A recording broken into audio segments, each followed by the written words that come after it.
Kebanyakan orang membayangkan kemah suci hanya sebagai tenda besar di padang gurun. Namun kenyataannya, proyek ini membutuhkan teknologi yang sulit ditiru bahkan oleh konstruksi modern dalam kondisi ekstrim. Bayangkan, mereka harus melebur emas hingga 1064 derajat Celcius di tengah padang gurun tanpa batu bara, tanpa listrik, tapi mereka berhasil. Dalam video ini, Anda akan melihat bagaimana kehidupan sehari-hari para pembangun kemah suci. Bekerja di suhu 40 derajat Celcius, menyalakan tungku ribuan derajat tanpa air dingin, dan menangani bahan-bahan yang hampir mustahil diolah di padang gurun. Bangsa Israel baru saja keluar dari Mesir setelah 400 tahun membuat batu bata di bawah cambuk Firaun. Mereka tahu kerja keras, tetapi apa yang Tuhan perintahkan kepada Musa berbeda total. Bukan konstruksi kasar, melainkan pembuatan perhiasan raksasa, kain dengan benang emas, alas perak padat, furnitur kayu yang dirancang khusus. Semua harus mengikuti pola surgawi tanpa sedikit pun improvisasi. Dari mana bahan-bahan mahal itu? Alkitab menjelaskan bahwa orang Mesir memberi mereka emas, perak, kain halus, rampasan besar karena takut setelah 10 tulah. Jadi bahan mereka punya. Tetapi bahan saja tidak cukup. Bagaimana mengubah mantan budak dan gembala menjadi pengrajin tingkat tinggi? Disinilah keajaibannya. Allah tidak memilih orang berpengalaman, tidak ada sekolah teknik, tidak ada tim profesional. Dia memanggil Bezalel, dan Keluaran 31 menjelaskan bahwa Bezalel dipenuhi roh Allah dalam hikmat, pengertian, pengetahuan, dan keterampilan pekerjaan tangan. Untuk pertama kalinya dalam Alkitab, seseorang dipenuhi roh bukan untuk berkhotbah atau bernubuat, tetapi untuk membuat logam, kayu, batu, dan kain menjadi karya ilahi. Begitulah mantan budak dalam waktu singkat berubah menjadi pembangun tempat kediaman Tuhan. Sebagai orang Ibrani yang pernah hidup di Mesir, Bezalel kemungkinan mempelajari dasar-dasar kerajinan dari para ahli Mesir, pusat teknologi paling maju di zamannya. Namun tugasnya kali ini jauh melampaui kemampuan manusia biasa. Ia harus mewujudkan pola surgawi yang dilihat Musa di gunung menjadi kenyataan di tengah padang pasir. Tuhan tidak membiarkan Bezalel bekerja sendirian. Ia menempatkan Oholiab, anak Ahisamach dari suku Dan sebagai pendampingnya. Ini menarik. Bezalel dari suku Yehuda, suku kerajaan yang terhormat, Oholiab dari suku Dan, salah satu yang terkecil. Pekerjaan suci ini menyatukan yang besar dan kecil, bangsawan dan rakyat, di bawah satu tujuan, membangun tempat kediaman Tuhan. Keduanya bukan hanya pengrajin, tetapi juga guru. Mereka harus melatih para budak yang terbiasa memukul batu, untuk kini belajar menyentuh emas dengan lembut. Mereka mengubah buruh kasar menjadi seniman. Namun tantangan terbesar bukan hanya keterampilan, melainkan sumber daya. Bagaimana melebur emas pada suhu 1064 derajat Celcius di tengah gurun tanpa kayu bakar dan batu bara? Jawabannya, kayu akasia. Ketika diubah menjadi arang, akasia menghasilkan panas luar biasa, cukup untuk peleburan logam. Ratusan pria bekerja siang dan malam, memompa udara dengan bel kulit agar tungku tetap menyala. Di tengah suhu gurun yang mencapai 40 derajat Celcius, mereka berhadapan dengan panas tungku yang lebih dari 1000 derajat Celcius. Luka bakar, kelelahan, dan rasa haus adalah bagian dari pekerjaan. Namun dari tengah neraka pasir itulah kandil emas Tuhan ditempa, simbol kemuliaan yang lahir dari keringat, api, dan ketaatan. Perintah Tuhan dalam Keluaran 25 begitu spesifik dan menuntut ketelitian ekstrem. Kaki Dian tidak boleh dirakit dari bagian-bagian terpisah, seluruhnya harus ditempa dari sepotong emas murni seberat 35 kg. Satu kesalahan palu saja berarti semuanya dilebur ulang. Para pengrajin bekerja di bawah tekanan besar, mengetahui bahwa hasilnya akan berdiri di hadapan Tuhan setiap hari, namun kemuliaan emas itu sebenarnya berdiri di atas sesuatu yang terlihat tidak berguna. Kayu akasia padang gurun. Pohon ini bengkok, penuh duri, sulit dipotong, dan jauh dari kesan megah seperti kayu aras Lebanon. Tetapi Tuhan memilihnya karena satu alasan. Daya tahannya luar biasa. Kayu akasia tidak lapuk, tidak dimakan serangga, dan mampu bertahan dalam panas serta badai pasir. Keluaran 26 menyebut bahwa setiap papan harus 4,5 meter tinggi dan 70 cm lebar. Identik, sempurna, tanpa improvisasi. Para pekerja Ibrani mungkin menggunakan alat perunggu dari Mesir, gergaji, ketam, pisau, dan tenaga manual selama berhari-hari. Dengan tangan penuh serpihan dan tubuh yang lelah, mereka bekerja pagi dan sore untuk menghindari terik matahari, menyiapkan 48 papan yang akhirnya dilapisi emas. Kayu yang kasar menjadi kemuliaan yang tersembunyi, penopang bagi sesuatu yang kudus. Namun ada tantangan lain, kemah suci harus dapat dibongkar kapan saja. Tanpa fondasi permanen, bagaimana ratusan kilogram kayu dan logam dapat berdiri tegak di atas pasir?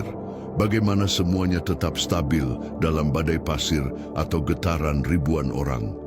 Solusinya sederhana namun jenius, sebuah sistem struktural yang membuat setiap insinyur modern tercengang. Tuhan memberikan desain yang tidak bergantung pada fondasi tanah, tetapi pada teknik sambungan, pasak, dan soket logam yang mengunci seluruh struktur menjadi satu kesatuan kokoh, namun tetap portabel. Inilah kecerdasan ilahi yang memadukan kemuliaan emas, ketangguhan kayu akasia, dan rekayasa yang melampaui zamannya. Sistem yang digunakan untuk mendirikan kemah suci, seperti dijelaskan dalam Keluaran 26, adalah konstruksi modular interlock yang sangat presisi. Dasarnya bukan beton, melainkan alas-alas perak seberat 1 talenta, kurang lebih 35 kilogram. Setiap papan memiliki 2 pasak yang masuk ke alas perak ini, sehingga dinding menjadi kokoh tanpa perlu ditanam ke tanah. Palang kayu akasia berlapis emas dimasukkan melalui cincin emas untuk mengunci seluruh dinding menjadi satu struktur yang kuat.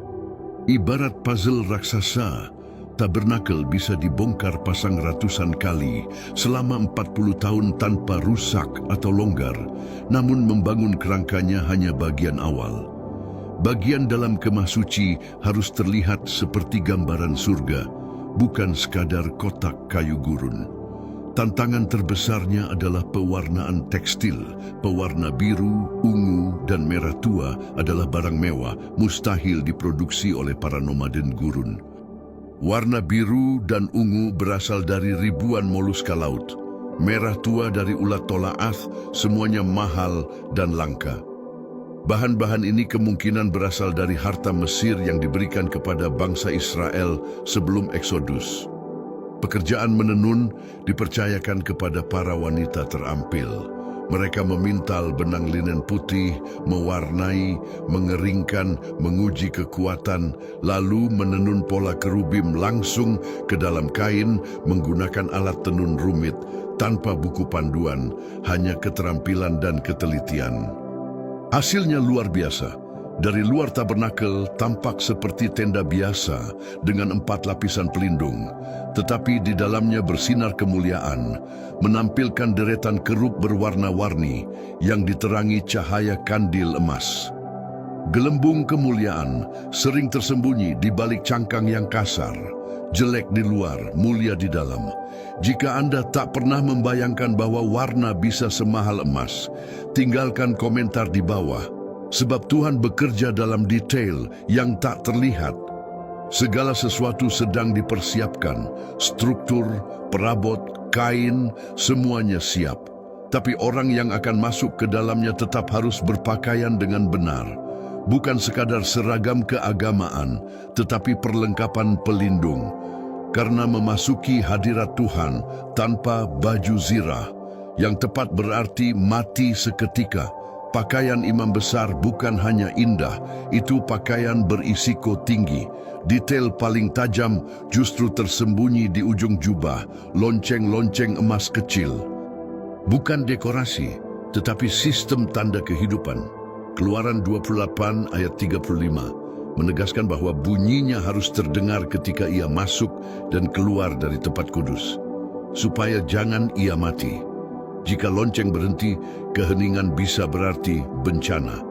Bagian paling rumit adalah tutup dada, pelat persegi berisi 12 batu permata, mewakili setiap suku Israel. Masing-masing batu keras, seperti safir, oniks, jasper, harus dipotong, dipoles, dan diukir dengan teknik setingkat Mesir kuno, tanpa alat modern, tanpa ruang untuk kesalahan, dan tanpa toko perhiasan di padang gurun. Semua disatukan dengan rantai emas, menggantung di bahu imam besar. Bebannya berat dan tanggung jawabnya bahkan lebih berat.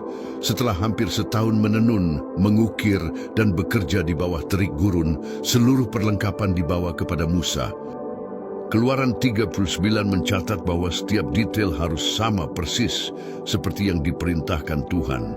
Dan ketika semuanya selesai, barulah Musa memberkati umat. Namun pekerjaan belum berakhir. Merakit kemah suci dan melihat apakah Tuhan menerimanya adalah langkah terakhir.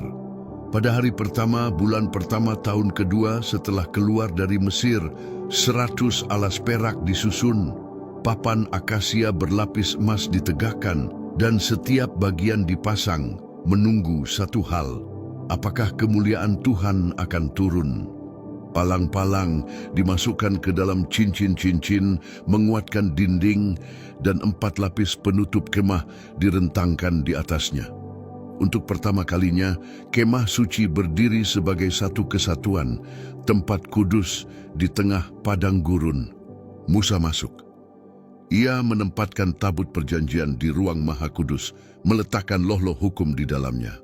Ia menyiapkan meja roti sajian dengan 12 roti, menyalakan 7 pelita pada kandil emas, membakar dupa di mezbah emas, dan menutup ruang maha kudus dengan tabir bersulam. Semuanya dilakukan persis seperti yang Tuhan perintahkan. Pekerjaan manusia selesai. Kini tinggal satu pertanyaan. Akankah Allah menerimanya? Umat menunggu dalam diam. Dan jawabannya datang dengan dahsyat. Awan kemuliaan Tuhan turun dan memenuhi kemah pertemuan. Begitu kuat hingga Musa sendiri tidak sanggup masuk. Ia yang pernah naik ke gunung berapi Sinai dan berdiri di hadirat Tuhan pun tidak dapat menembus awan itu. Ini bukan sekadar cahaya.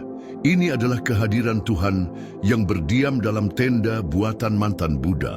Sejak hari itu, setiap kali awan naik, mereka membongkar kemah dan berjalan. Ketika awan berhenti, mereka mendirikannya kembali selama 40 tahun. Namun kemah itu hanya sementara, dibuat untuk perjalanan. Berabad-abad kemudian, ketika Israel tinggal tetap di Yerusalem, Raja Salomo membangun tempat yang permanen, Bait Suci, sebuah proyek megah yang begitu mahal dan kontroversial hingga hampir memecah belah kerajaan. Jika Anda ingin mengetahui bagaimana kisah ini berlanjut menjadi salah satu konstruksi kuno paling menakjubkan dalam sejarah, klik link video yang ada di kolom komentar tentang bagaimana Salomo membangun bait suci termahal sepanjang masa.